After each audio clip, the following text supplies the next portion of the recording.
enfants? Ça va? J'espère que vous allez bien. Bien, aujourd'hui, on va voir une nouvelle leçon. C'est distinguer un cube ou un pavé droit. C'est la leçon 80. Oui. Maintenant, on va passer, comme d'habitude, au calcul mental. Vous faites la différence, c'est-à-dire vous faites une opération de soustraction. 150 moins 130. Remarquez bien, les chiffres des centaines ici, c'est 1 pour 150, et le chiffre des centaines, c'est le même. 130, 150, 1 et 1, une centaine. Donc, une centaine moins une centaine, ça fait 0. Donc, on ne regarde pas les centaines. Alors, qu'est-ce qu'on va regarder? On va regarder tout simplement les dizaines. Ici, on a 5 dizaines. Ici, on a 3 dizaines. Donc, on va dire 5 moins 3, tout simplement, est égal à 2. 2 dizaines, ça veut dire est égal à 20. Je vous donne notre exemple. 180 moins 140. Les chiffres des unités sont égaux. Les chiffres des centaines sont égaux. On va voir tout simplement les chiffres des dizaines. 8 moins 4. Donc 8 dizaines moins 4 dizaines est égal à 4 dizaines. 4 dizaines, c'est 40. Et vous faites la même chose pour les autres opérations. Maintenant, pour le matériel, on a besoin de deux solides. Deux solides, c'est-à-dire deux boîtes ou bien quelque chose qui a la forme d'un cube. Vous savez, le cube, c'est une forme qui a des faces carrées. Et trois solides ayant la forme de pavé droit avec les faces rectangulaires ou ayant des faces à la fois rectangulaires et carrées.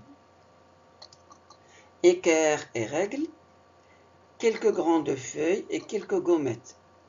Gommettes, ce sont des autocollants qu'on colle sur pour marquer ou pour marquer quelque chose.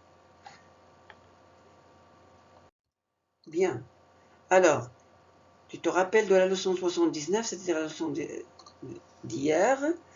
Comment appelle-t-on ces solides? Rappelle-toi de la leçon d'hier, la leçon 79. Et si tu ne te rappelles pas, tu regardes la vidéo qui parle des pavés droits. Et tu vas voir. Bien, tu peux rappeler les propriétés d'un pavé droit. On sait bien qu'un pavé droit possède 6 faces qui sont des rectangles ou des carrés, et 8 sommets et 12 arêtes. Tu regardes la vidéo, tout ça est bien expliqué dans la vidéo. Alors maintenant, comment on peut sélectionner ces pavés en deux catégories? C'est-à-dire on va mettre deux groupes de pavés. Alors, premièrement, tu prends le pavé, ou bien le solide que tu as dans le matériel, qui a des faces rectangulaires. Alors, tu dessines les contours des faces sur une feuille. Les contours des faces, tu le dessines sur une feuille. Et tu auras 6 contours de faces. 6. Alors, quand tu as fini, je te pose la question, quelle est la forme de ces faces?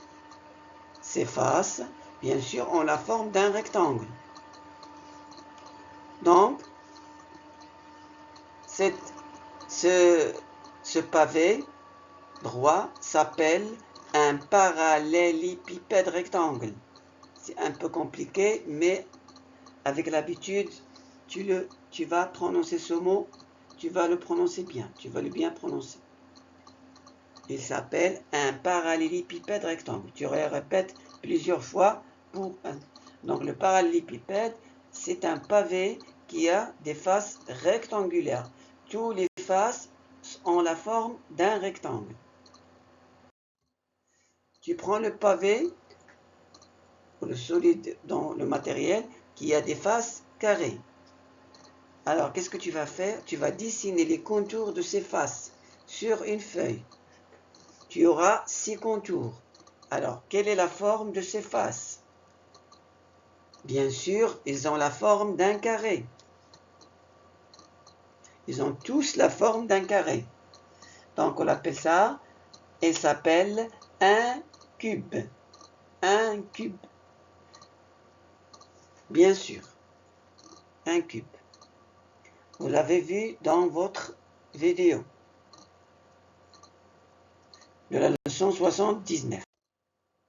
Bien, il y a un autre pavé. Ça, c'est exception, c'est une exception. Il a à la fois des faces rectangulaires et carrées. On l'appelle tout simplement un pavé droit.